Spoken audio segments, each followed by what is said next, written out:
What's up, America? My name's Jason, and you're watching The Average Conservative.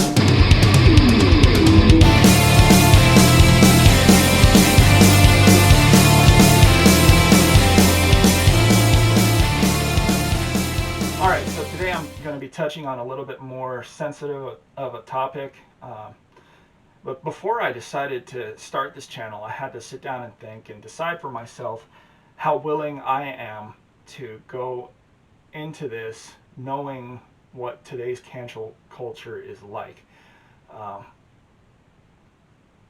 As we've all seen, despite the claims of big tech companies like Google and Facebook these days, posting the wrong thing on Facebook or Twitter or on YouTube can get you into some trouble with those platforms. They can delete just the one video, they can shadow ban you, temporarily suspend you, or ban you from their platforms entirely. And today, in this day and age, we've started to see other actors, individuals within our communities, start to call for us to be fired from our day jobs for a completely unrelated political post put on our private social media accounts. So it was a hard decision, but it was made easier by the fact that I'm starting out fairly unknown. I live in an area where that's not really likely to happen to me, at least the being fired from my day job part right now. And all things considered, I decided that it's worth the risk. So, but the reason I'm saying this now is because of today's topic. So today's topic is Black Lives Matter.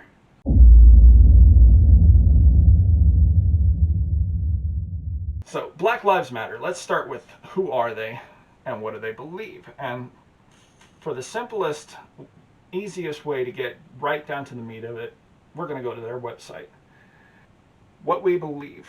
4 years ago, what is now known as Black Lives Matter Global Network began to organize it. It started out as a chapter-based member-led organization whose mission was to intervene when violence was inflicted on black communities by the state and vigilantes.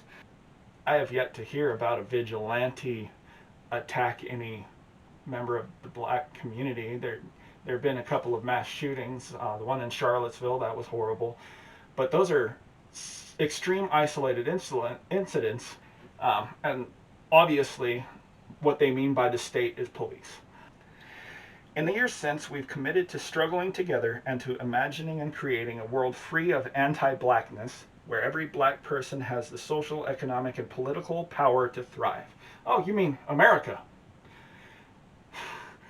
Because despite what some people want to say, this is the freest nation on earth for black people. They have all the power they need to get wherever they want to go, given just a few things. And those few things are self-motivation, drive, determination. You can do it. You just have to have some hard work. You can do it.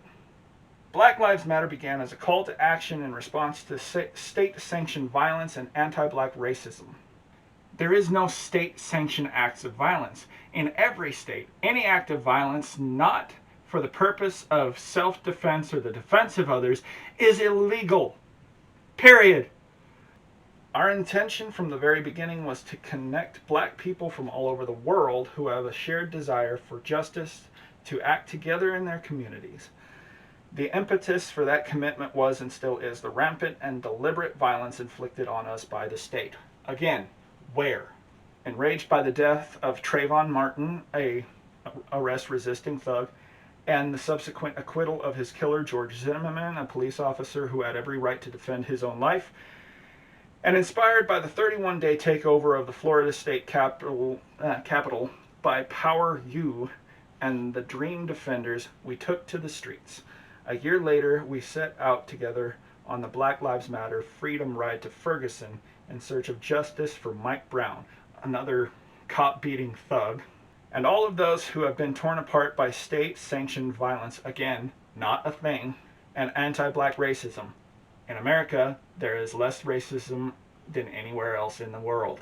Forever changed, we returned home and began building the infrastructure for the Black Lives Matter Global Network, which, even in its infancy, has become a political home for many. I think they want you to believe they have greater numbers than they actually have. And many of those numbers, I don't think they know what they're actually signing up for. So continuing on, Ferguson helped to catalyze the movement to which we've all helped give life. Organizers who call this network home have ousted anti-black politicians, won critical legislation to benefit black lives, and changed the terms of the debate on blackness around the world. Critical legislation, you mean like President Trump's first step? That one? Through movement and relationship building, we have also helped catalyze other movements and shifted culture with an eye towards the dangerous impacts of anti-blackness. Again, what anti-blackness? I said in the previous video, for my introduction video, I said it. When I was growing up, there wasn't any anti-blackness in this country. There wasn't hardly any racism. It was gone. And Barack Obama brought it back. These are the results of our collective efforts. The Black Lives Matter global network is as powerful as it is because of our membership, our partners, our support, our staff, and you. In other words, we're as powerful as we are because of the useful idiots who don't know what they're signing on for. Our continued commitment to liberation for all black people means we are continuing the work of our ancestors and fighting for our collective freedom because it is our duty. Again, you live in the single freest, least racist country in the world. Not only that, you have programs like affirmative action that actually make it easier for you to succeed, easier for you to get into college, to get that degree, and to do better in your life. Now, personally, I think that affirmative action is more harmful than helpful, but we can get into that in a later video. Each day we recommit to healing ourselves and each other and to co-creating alongside comrades, allies, and family a culture where each person feels seen, heard, and supported. We acknowledge, respect, and celebrate differences and commonalities. What, really? You acknowledge, support, and respect differences? Because it doesn't seem like you respect differences to me. If I say all lives matter, you want to... I'm at risk of being shot now. Really? We work vigorously for freedom. Again, you're in the freest country on earth, even for black people. For black people and by extension all people, we intentionally build and nurture a beloved community that is bonded together through a beautiful struggle that is restorative, not depleting. My eye. Restorative, my ass. You're rioting, tearing down statues, burning buildings, burning black-owned businesses. Restorative, my eye. We are unapologetically black in our positioning. What does you being black have to do with your positioning? This is this identity politics thing that we've been fighting against for a while now, that somehow their race is the basis of their political beliefs, which is why this movement is pushing the way it is. They're basically claiming that if you disagree with them, it's not because you disagree with any of their policies or positions, it's because you're a racist white man and you hate black people. We are unapologetically black in our positioning. In affirming that Black Lives Matter, we need not qualify our position. Well, actually, you kind of do. You see, this is the same thing that I said before. It's the same thing they've been doing. They tie their political identity to their race so that they can claim that if you disagree with them, it's because you're racist. And it's bull. You do have to qualify your position because it has nothing to do with the color of your skin. To love and desire freedom and justice for ourselves is a prerequisite for wanting the same for others. We see ourselves as part of the global black family. You know what? There are all kinds of different black cultures around the world. Jamaicans are not the same as Africans. Their cultures are very different. So that's kind of not... That's a misleading phrase to me. And we are aware of the different ways we are impacted or privileged as black people who exist in different parts of the world. We are guided by the fact that all Black lives matter, regardless of actual or perceived sexual identity, gender expression, economic status, ability, disability, religious beliefs or disbeliefs, immigration status, or location. So, the one thing I don't see in here, political beliefs, political affiliation, difference of, ideology, the things that actually matter. It's okay, we're cool with you being bisexual, transsexual, gay, transgender, illegal alien, all of that. That's cool. You can be a Christian, atheist, Muslim, and I'm not even so sure about the Christian part though, but all of that's fine. But conservative Republican, I think evidence has shown that's not on this list for a reason. We make space for transgender brothers and sisters to participate and lead. So reiterating the transgender thing. We are self-reflexive and do the work required to dismantle cisgender privilege, which doesn't exist, and uplift Black trans folk, especially Black trans women who continue to be disproportionately impacted by trans antagonistic violence. I'm not hearing anything about that in the news. I'm not hearing anything about transgender antagonistic violence. What violence? Violence of any kind without being for the purpose of self-defense is illegal.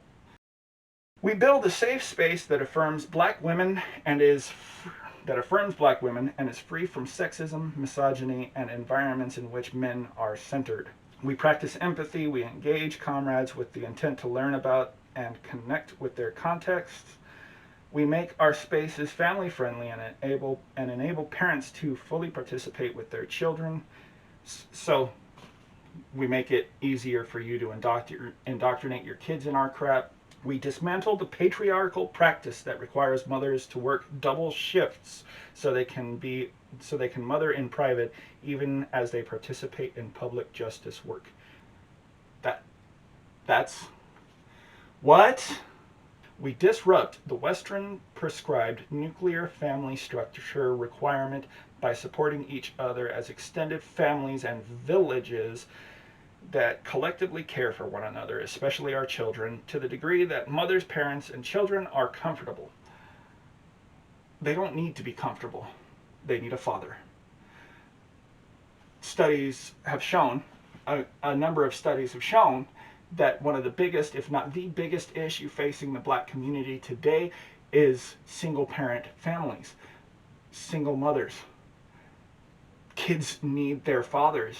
So children who grow up in fatherless homes make up 63% of youth suicides. 90% of all homeless and runaway youths are from fatherless homes. 85% of all children that exhibit behavioral disorders are from fatherless homes. High school dropouts, 71% of all high school dropouts are from fatherless homes.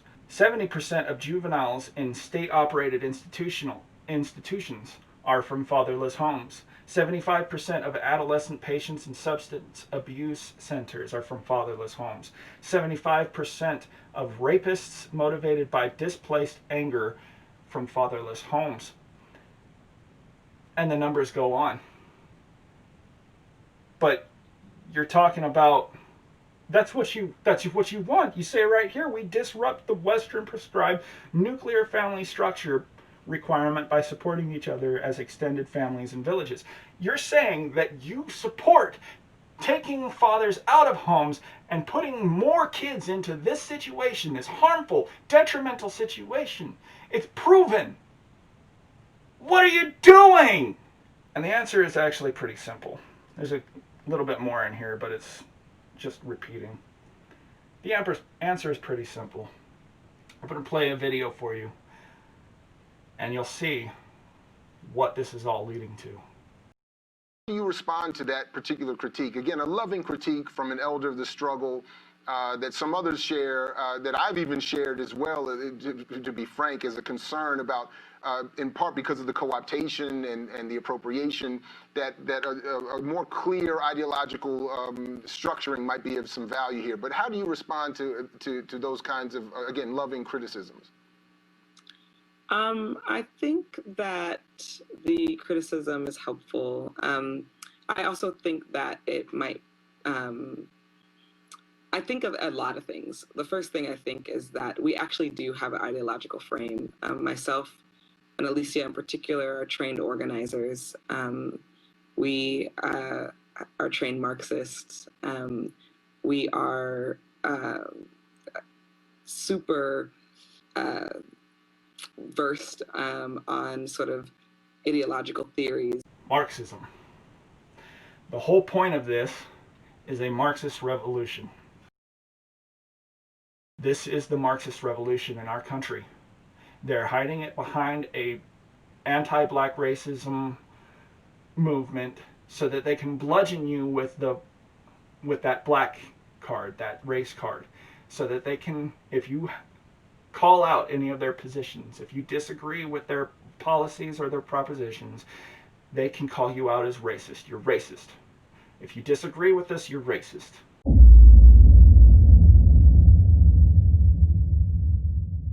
And that's all this really is. So until next time, don't forget, if you want to keep up with me, hit that subscribe button, hit the notification bell so you don't miss any videos. If you're interested in showing a little bit more support, you can find me on Patreon. Other than that, peace.